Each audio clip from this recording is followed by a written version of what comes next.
Amém. Que a graça, que a paz e que o amor de Cristo esteja reinando no nosso coração aqui nessa noite.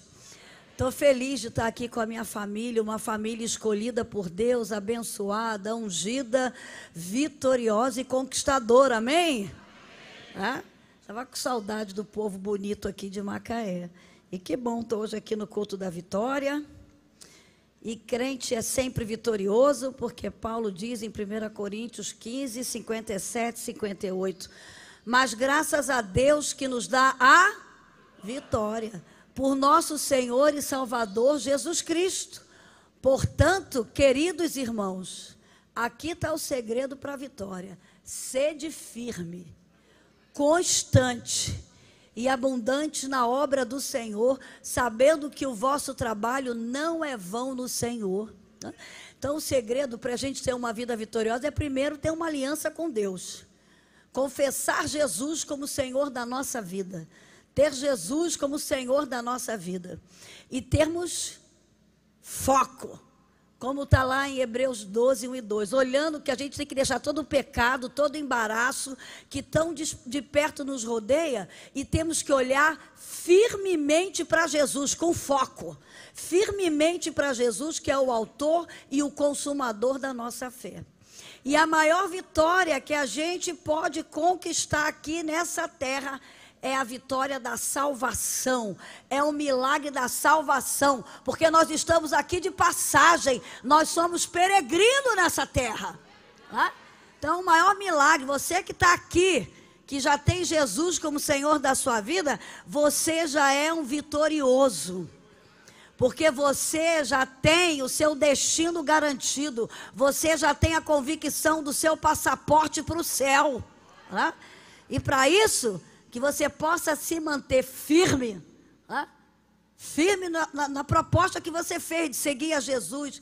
Que você possa ser constante, não ser levado por nenhum vento de doutrina, não ser levado por heresias, não ser levado por qualquer falatório, mas que você possa ser constante em cumprir os princípios da palavra de Deus.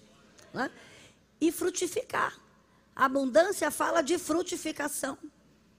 Porque você foi escolhido por Deus para vir a essa terra, para ser um pequeno Cristo, para frutificar, para ter as mesmas atitudes que houve em Cristo Jesus, como está lá em Filipenses 2.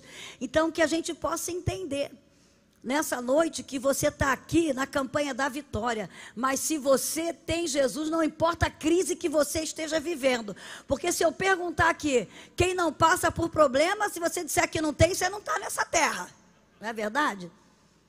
Porque Jesus não enganou ninguém. Lá em João 16, 33, ele disse um segredo: para quem em mim tenhas paz, no mundo terão problemas, mas tem de bom?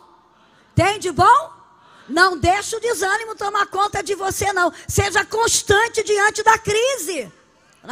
E a gente é constante diante da crise quando a gente não é levado pelo desânimo.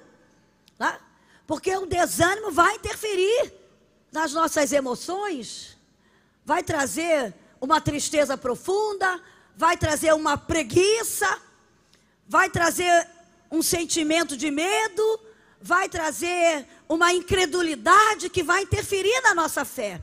Então a crise faz parte da vida, e a crise é importante, porque a gente só cresce diante da crise.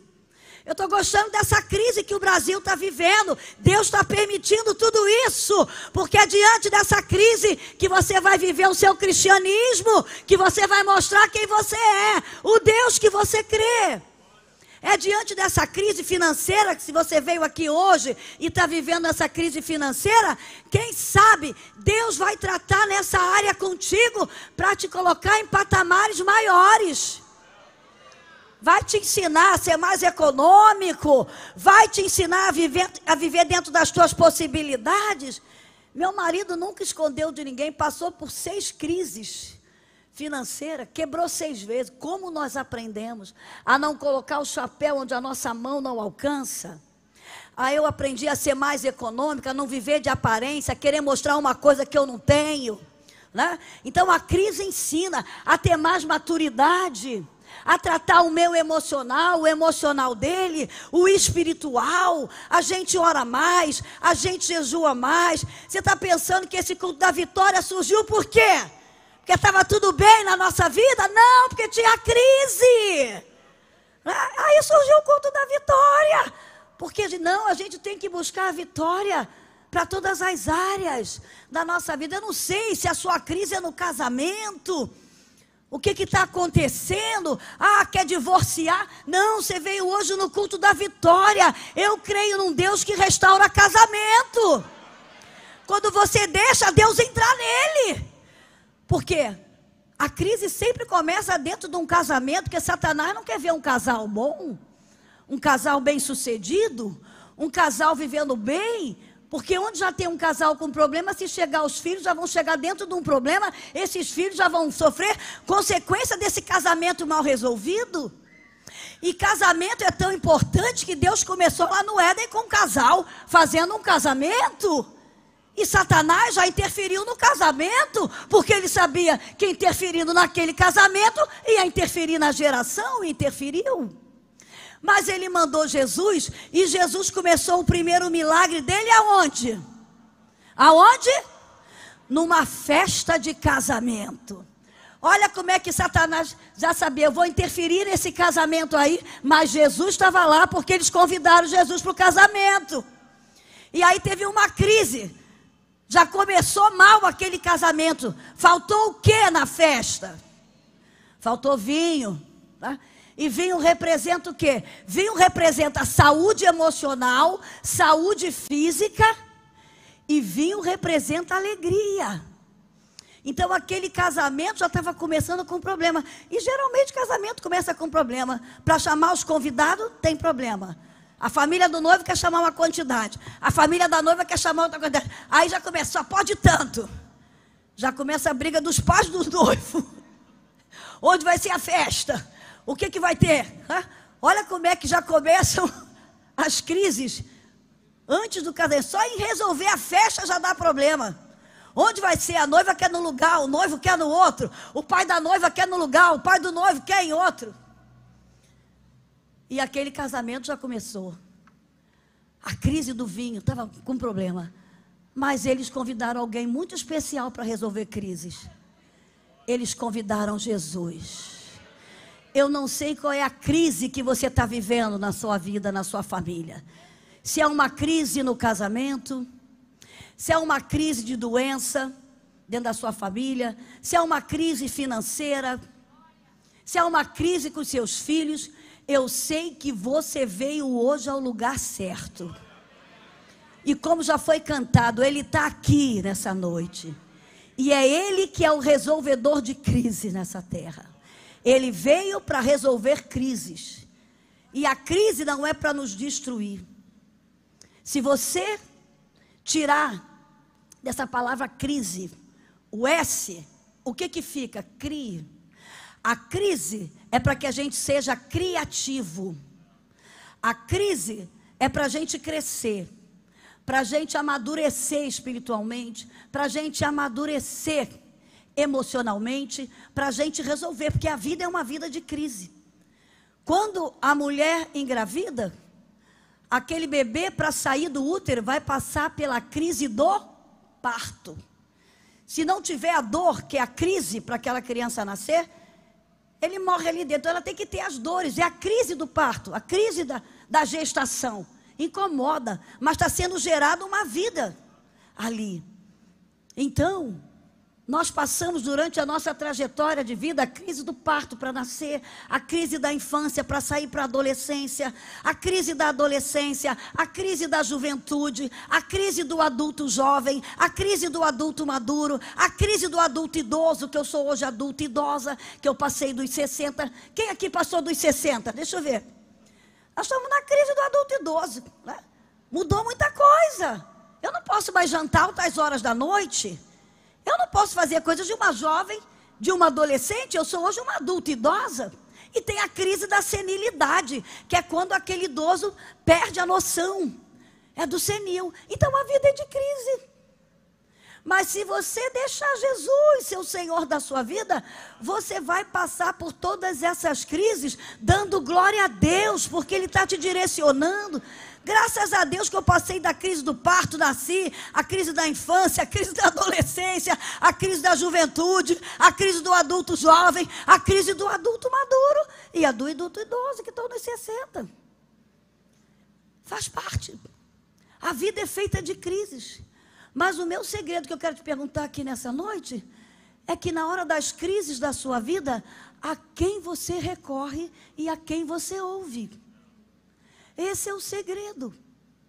Na hora das crises que você vivencia, a crise do transtorno de ansiedade generalizado, a crise da síndrome do pânico, a crise do desespero de querer casar, a crise do desespero de querer ter filhos, a crise do desespero do luto, tudo isso tem resposta na Bíblia. Você vai ver homens e mulheres que vivenciaram todas essas crises, mas teve um segredo. Eles confiaram que Deus estava no controle da vida deles. Paulo vivenciou várias crises, mas ele pôde declarar: eu não ando olhando para as crises, eu ando pela fé. 2 Coríntios 5,7, estou parafraseando o que ele falou. Eu não ando pelo que eu vejo. Nós estamos vivendo um momento de crise do Brasil, de tantas crises. Você vai andar pelo que você vê? Você veio no culto da? Você veio no culto da? Você veio no culto da? E você crê que você veio buscar a sua vitória? Você crê? Ah, está muito baixo esse amém. Você crê que você veio buscar a sua vitória? Fala amém bem alto para Satanás ouvir. Você veio no lugar certo, na hora certa, no dia certo. Você não está hoje aqui por acaso? Você não veio fazer essa campanha por acaso? Você não veio aqui cumprir um momento social? Porque para muitos a igreja virou um lugar social. Não tenho para onde ir, não tenho o que fazer, vou lá. Não. Eu creio que você hoje saiu da sua casa acreditando que você veio falar com a pessoa certa, com Deus. Você veio ouvir a palavra certa. A palavra de Deus está sendo falada aqui. Então tome posse da sua promessa nessa noite. E o segredo é que a Bíblia diz em Romanos 10,17 que a palavra vem pelo e ouvir o quê? A palavra de Deus. Ouça a palavra de Deus. A palavra de Deus vai edificar a sua fé. A palavra de Deus vai te dar autoridade para você, diante da crise, declarar a palavra pela fé e ter a vitória de Deus na área que você precisa na sua vida. Porque esse foi o segredo de Paulo. Por isso, diante de tudo que ele passou, ele pôde dizer: eu não ando mais pelo que eu vejo, mas eu ando pela fé. E a Bíblia diz em Romanos 10,17 que para viver pela fé tem que ouvir a palavra. E não basta só ouvir, tem que praticar. Romanos 10,17 diz que a fé vem pelo e ouvir a palavra.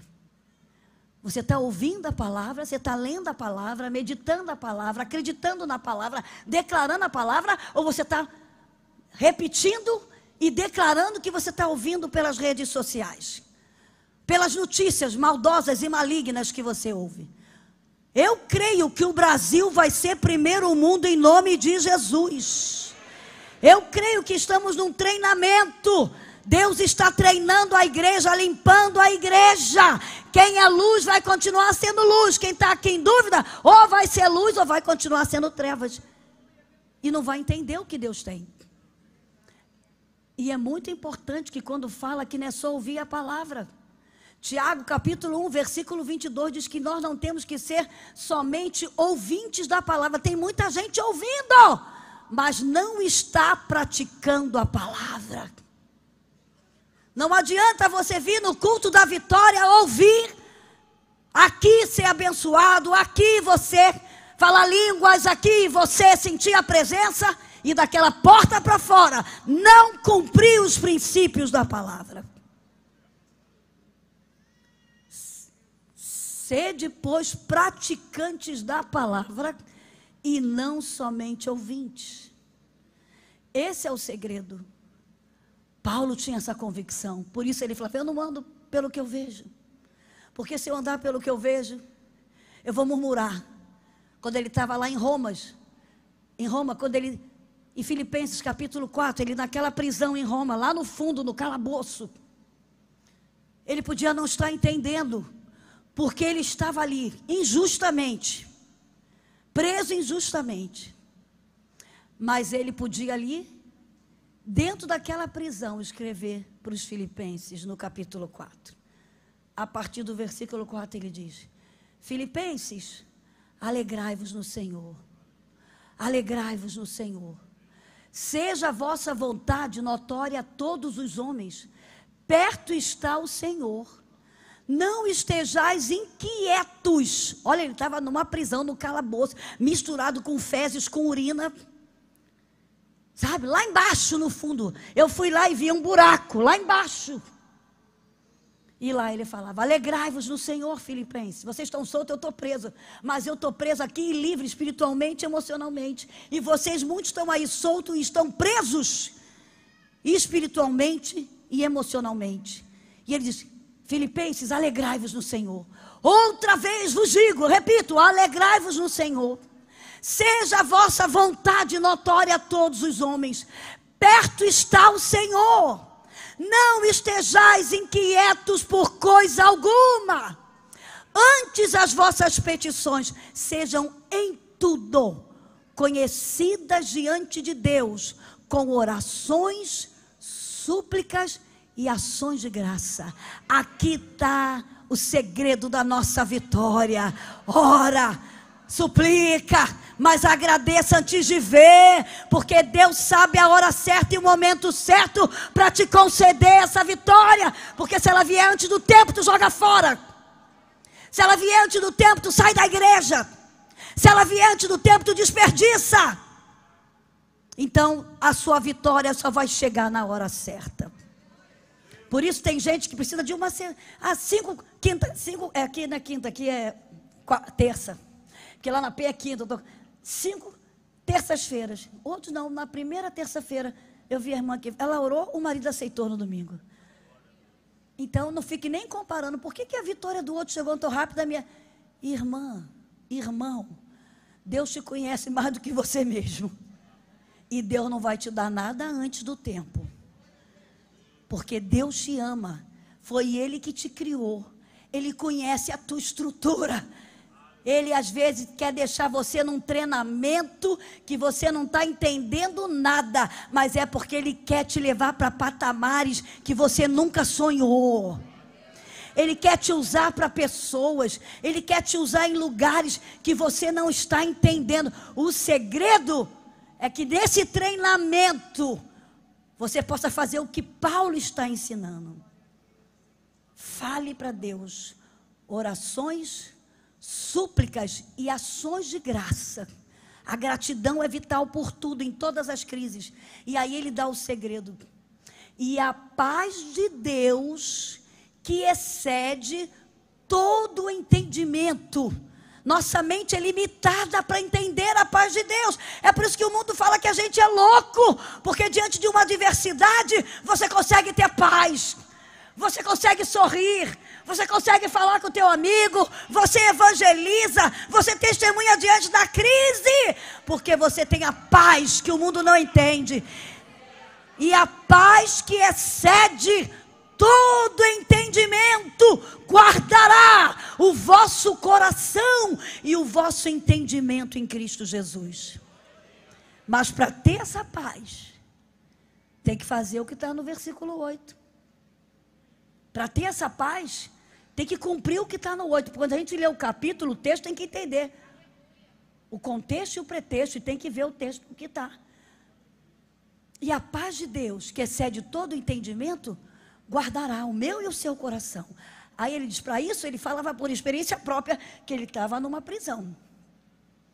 E aí ele fala: quanto ao mais, irmãos, tudo que é puro, tudo que é verdadeiro, tudo que é amável, tudo que é justo, tudo que é de boa fama, se há alguma virtude, nisto pensai. Aqui está o segredo da vida cristã, irmã. O evangelho é muito simples, a gente aqui complica. A gente quer inventar um montão de metodologia. Está na Bíblia.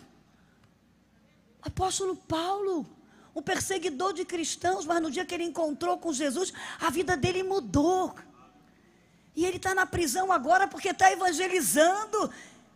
E ele fala: quanto ao mais, irmãos, tudo que é puro, o que é que você anda pensando? O que é que você anda lendo? O que é que você anda vendo? Vai interferir nas suas emoções, vai interferir em você na hora da crise, vai interferir em você na hora do problema que você tem que resolver com o seu marido, lá com a sua esposa, com seus filhos, lá no seu trabalho. Quanto ao mais, irmão, tudo que é puro, tudo que é justo, tudo que é amável, se há alguma virtude e se há algum louvor, nisto pensai. E depois ele vai mais fundo ainda no versículo 9. Olha, aquilo que vocês viram, aquilo que vocês ouviram de mim, aquilo que vocês aprenderam de mim, isto também fazei. Ele podia falar, porque ele viveu o evangelho. Ele foi exemplo do evangelho. E com tudo isso, ele foi um homem temente a Deus diante de muitas adversidades. Não abriu mão do chamado dele, daquilo que Deus designou para ele fazer nessa terra. Porque ele acreditava no que ele escreveu, inspirado por Deus. Em Romanos 8, 28. Ele diz algumas coisas. Ele diz quantas coisas cooperam para o nosso bem. Quantas coisas? Quantas? Quantas? Todas as coisas cooperam para o bem daqueles que amam e são chamados pelo seu decreto. Quem aqui crê que foi chamado para cumprir um decreto nessa terra? Levanta a sua mão e fala bem alto: eu creio que eu fui chamado para cumprir um decreto de Deus nessa terra, como filho de Deus.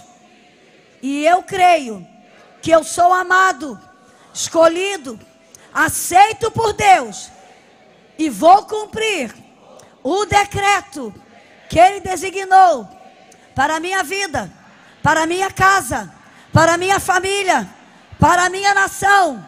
Usa-me, Senhor, e enche o meu coração com o teu amor, com a tua graça, com a tua bondade, com a tua misericórdia. E eu creio que eu sou vitorioso através de ti. Amém. Paulo entendeu isso. Não importa o que ele passou. E ele morreu pelo evangelho. A maior vitória, irmã. Você que veio aqui buscar uma vitória na área financeira. Você veio buscar, porque você veio ao lugar certo. Eu estou aqui lembrando da mulher, da Sunamita. 2 Reis, capítulo 4. Falam de duas mulheres que foram à pessoa certa, ao lugar certo, na hora certa. 2 Reis, capítulo 4, fala daquela mulher que era esposa de um profeta. E ele morreu e deixou uma dívida. Não soube, não sei porquê, não quero conjecturar. Deixou um problema financeiro para a mulher. Talvez por problema mesmo de crise, ou porque não soube administrar as finanças, né? E seus filhos iam ter que pagar o preço, porque o pai deixou essa crise. Mas aquela mulher era temente a Deus, aquela mulher era sábia. E ela talvez foi no culto da vitória naquele dia, lá na casa do profeta Eliseu. Ela falou: hoje eu vou lá no culto da vitória, na casa do profeta Eliseu. Eu vou lá falar com o homem certo e vou ter a resposta certa. E chegando lá, Eliseu fez uma pergunta para aquela mulher: o que é que você tem dentro da sua casa? Você sabia que a vitória começa dentro da sua casa? Você veio buscar vitórias aqui. Eu quero. Como é que você está vivendo com o seu marido? Se os dois são cristãos, estão vivendo bem? Esse ano é ano da família, né? O pastor colocou da família.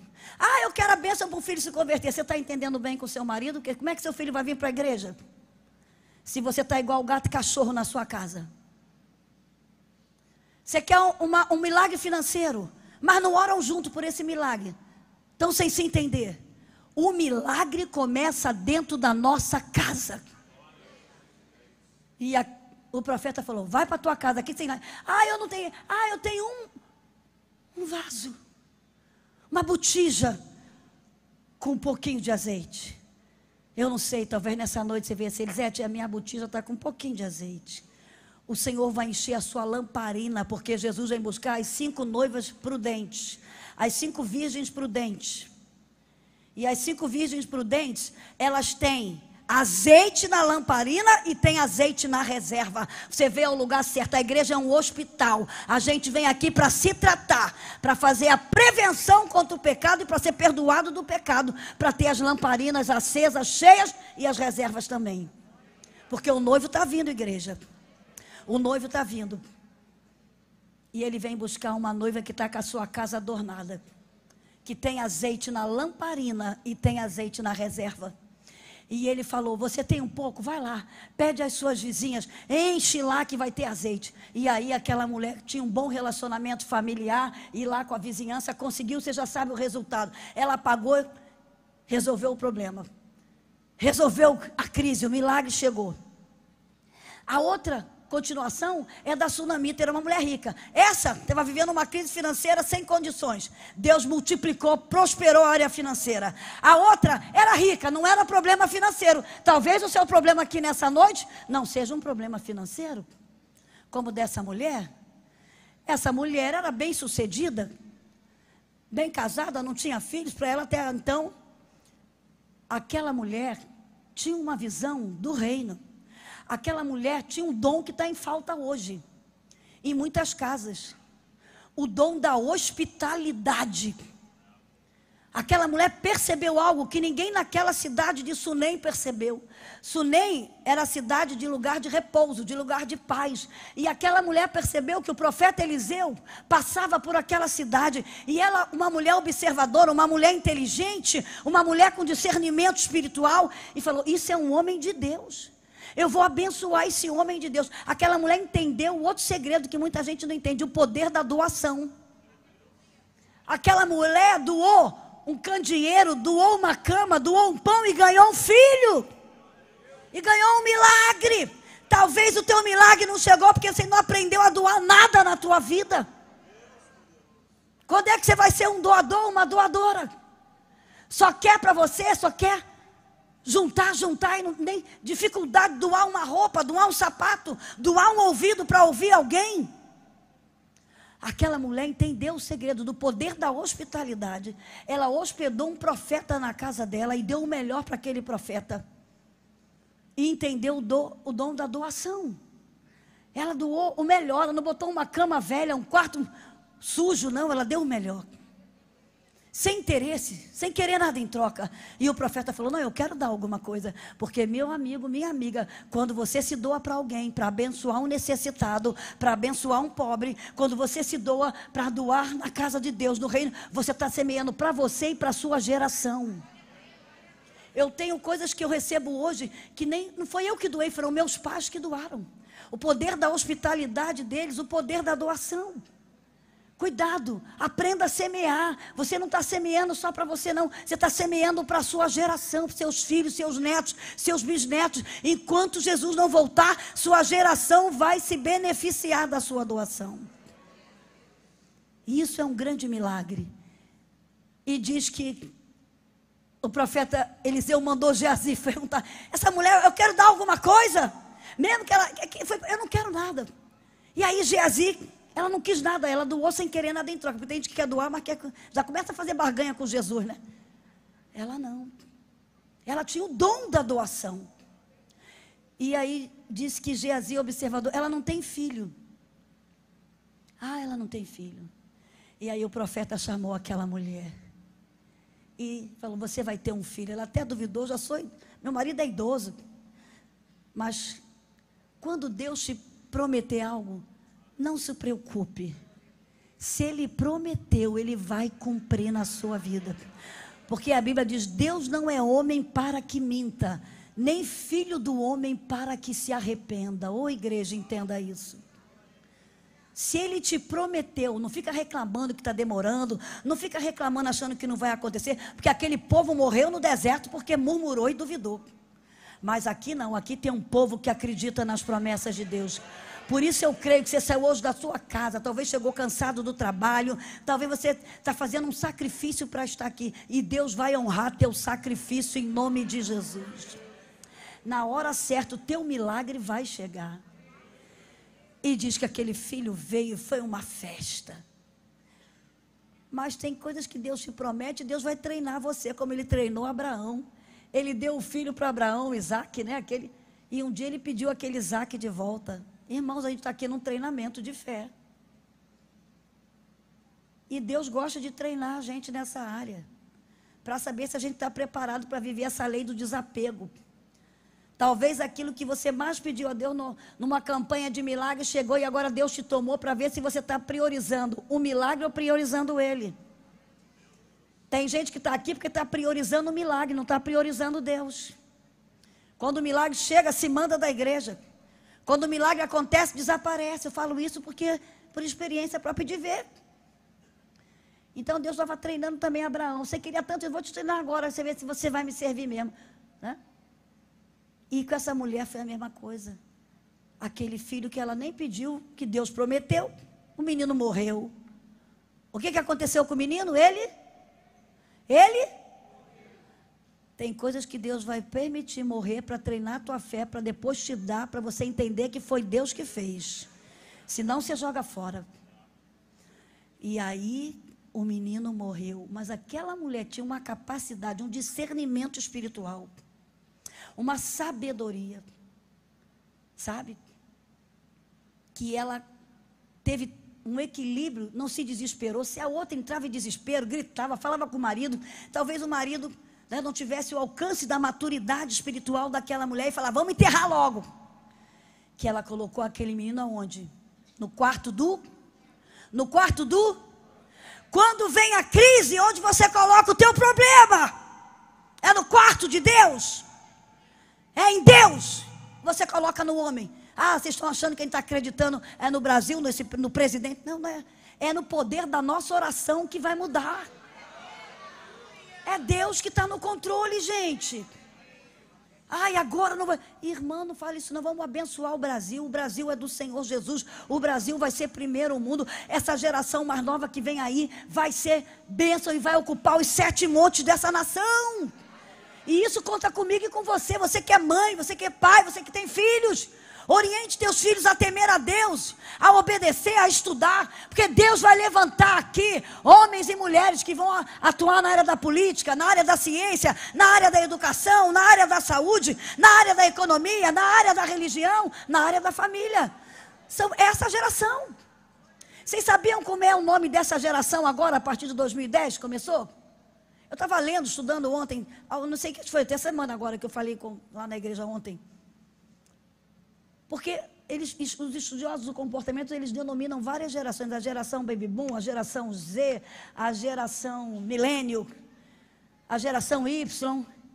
Essa geração, a partir de 2010, é chamada de geração princípio, porque é geração alfa. Alfa significa princípio. Então, quem é pai aqui que tem filho que nasceu a partir de 2010? Levanta a mão. Seus filhos nasceram na geração alfa, na geração princípio. Deus quer começar algo novo. Para começar algo novo tem que voltar ao princípio. Ensine seus filhos a temerem a Deus. Ensine seus filhos a amarem a igreja. Ensine seus filhos a obedecerem os princípios, a preservarem os seus corpos para casarem virgens, meninos e meninas. Ensine seus filhos a honrarem, a obedecerem, a fazerem aquilo que Moisés fala lá em Deuteronômio 6,4. Ouve, ó Israel, Ame o Senhor teu Deus com todo o seu coração, com toda a sua alma, com todo o seu entendimento, com toda a sua força, e fale disso para os seus filhos, ao deitar, ao levantar, ao dormir. Se vocês fizerem isso, vocês vão interferir na nação que vocês vão entrar. Mas infelizmente o povo se esqueceu. Então agora não é à toa que está geração alfa, geração princípio. Quem nasceu em 2010, agora em 2023, tem quantos anos? 13. 13 anos é a fase da adolescência, é a fase de decisão. A maioria das pessoas que se afastam da igreja, de filhos que nascem na igreja, qual é a faixa etária que eles se afastam da igreja? Na adolescência. Porque é a partir da adolescência para a juventude que eles vão fazer as 3 escolhas vitais da vida dele. Com certeza, a salvação, concernente à salvação, concernente à profissão e com quem vão casar. São 3 escolhas decisivas para a vida. Então vocês que são pais de filhos que nasceram a partir de 2010, que têm filho, ensine seus filhos a amarem a Deus, a obedecerem os princípios da palavra de Deus, que se nós fizermos isso, essa geração que vai nos suceder vai ser melhor do que a nossa. E ao invés da igreja, né? Como a igreja está piorando, não, a igreja segue caminhando e a igreja vai ser luz nas trevas. E essa geração princípio vai interferir nessa nação. Vão se levantar homens e mulheres que vão interferir nos 7 montes dessa nação. Para isso Deus conta com você que é pai, com você que é mãe. E essa mulher, o filho morreu, era para ter desistido, mas não. Ela colocou o filho no quarto do profeta. O marido perguntou, se você lê o capítulo 4, versículo 26, quando o profeta, que ela chega lá, diante de Eliseu, antes de chegar, Geazi se encontra com ela e Eliseu fala, pergunta para ela se vai tudo bem. O que ela falou? Que estava tudo mal? Ela falou, como é que está teu marido? Vai bem. Como é que está teu filho? Vai bem. Está tudo bem? Vai tudo bem. Eu quero falar com o profeta. Você anda falando da sua vida para todo mundo? Você anda contando as suas necessidades, as suas mazelas? Eles vão poder resolver? Você anda aí no Instagram da vida, nas redes sociais, fazendo terapia nas redes sociais, falando, ai, está acontecendo isso, ai, é tanta desgraça, ai. Você só está gastando energia negativa e se adoecendo e adoecendo outros. Aquela mulher foi sábia. Geazi não pode resolver meu problema. Você está reclamando com a tua mãe? Você está reclamando com a tua sogra? Você está reclamando com a tua melhor amiga? Não vai poder resolver. Vai para o teu quarto de guerra. Vá para o teu quarto. Vá para o joelho. Vá falar com Deus. É Ele que vai resolver o nosso problema. Mas gasta a sua energia falando com todo mundo. E quando vai falar com Deus, não quer conversar. É bem objetivo e acabou. Não, diz que quando aquela mulher chegou diante de Eliseu, ela se jogou diante dele, e ele falou, tem algum problema com essa mulher, ela está com problema na alma. E aí, ela ouviu, eu só vou sair daqui, se você for comigo.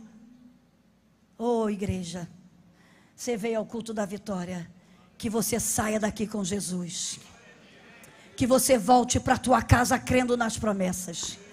Não abra mão dessa palavra.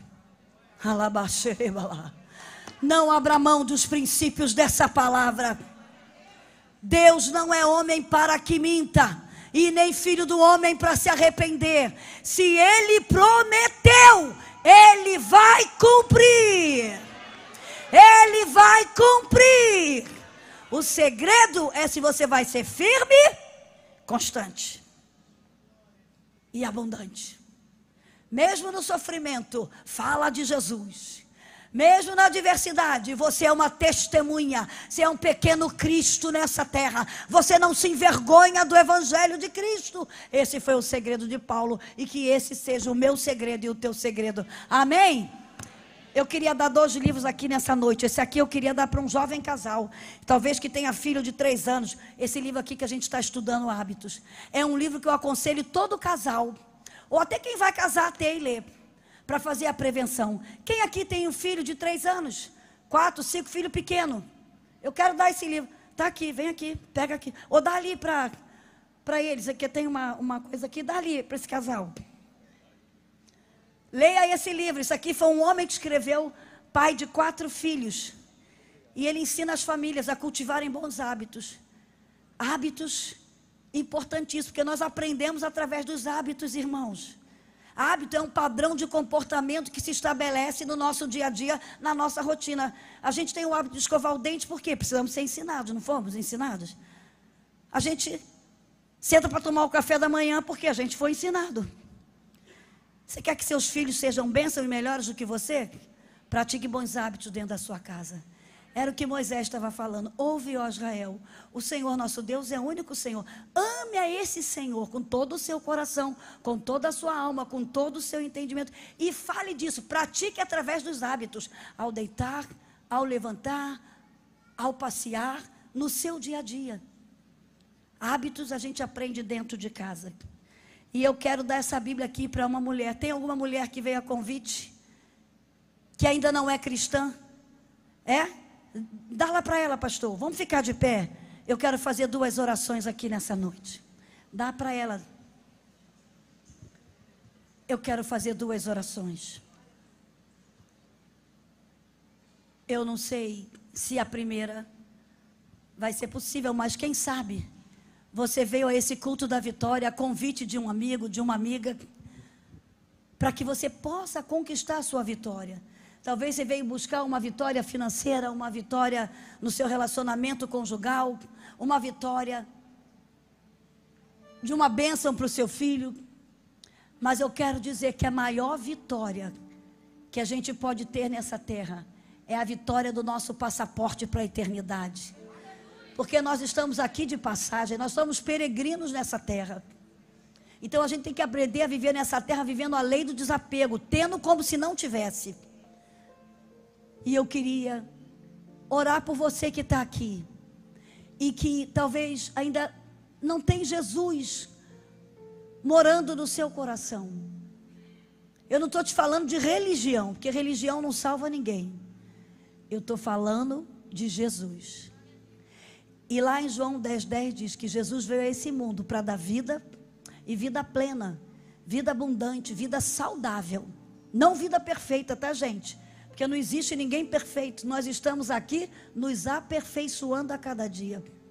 Paulo fala em Filipenses 1:6. Aquele que em vós começou a boa obra, a aperfeiçoará até aquele dia. Nós estamos aqui num processo de santificação diário. Por isso a igreja é importante. A gente vem aqui para ser curado, para ser tratado, para passar por um processo de santificação através da palavra, porque é a palavra que santifica. E aí, para chegar num estado de santidade, que é quando a gente tiver um corpo glorificado. Mas a gente vem aqui, porque a gente vem aqui para ser curado, ser tratado e melhorar a cada dia em todas as áreas. E a gente vem aqui e traz amigos para que, quem sabe, você está aqui e você quer também ter Jesus na sua vida. Você quer deixar Jesus entrar? E nós temos o hábito de, nesse momento do culto, você é tão importante, e essa igreja ama você, que nós abrimos essa oportunidade. Se você quiser vir aqui à frente e confessar, eu quero esse Jesus, eu quero ter essa presença de Jesus na minha vida. Então nós abrimos esse momento, porque você é muito especial. Você é muito valioso.